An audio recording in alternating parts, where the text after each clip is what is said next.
I gifted myself this little pin called the ADHD, and it's a take on tarot. It's a take on the major arcana cards in tarot, which portray to us a life lesson or meaning of something that's going on in our existence right now. So this one shows a woman who's trying to manage it all, and she's a little bit of a chaotic mess. She's a little bit of this confluence, this meeting of having it all together, looking great on the outside, but what's really going on behind the scenes, which is like everything in this world behind her, which is kind of like this tornado storm cloud of stuff. It has her ideas and books and gears and nature and studies and money and love and all the things. So, it really got me thinking. When we're looking for signs and messages, do I take this as something greater than what God is here to teach me? Absolutely not. Do I ever? No, I don't ever. And I just like to dive into them to see what kind of other messages the world is trying to show me. So when I get a gift like this, I'm grateful to dive into how does my diagnosis, belief project on the outside? How am I really doing on the inside?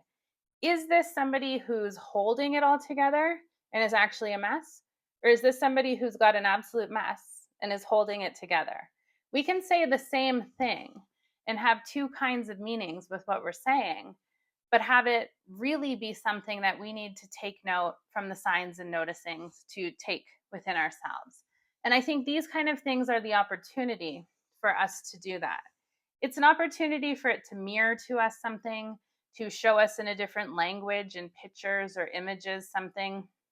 And it's a way to access an image that might portray or evoke something within us that we really needed to dive into, but haven't. And it gives us the opportunity to see it there. How do you do that? I suggest journaling and writing it out. Why? Because you need to read back what it's showing you to show you maybe what you didn't see. Knowings is all about getting what's within you, what you know, out. And I believe that we all have access to the same kind of knowings. It just requires a dial to turn it up or down to be able to tune into what's the lesson for us right now. When things come across our path like this, it's an opportunity for reflection.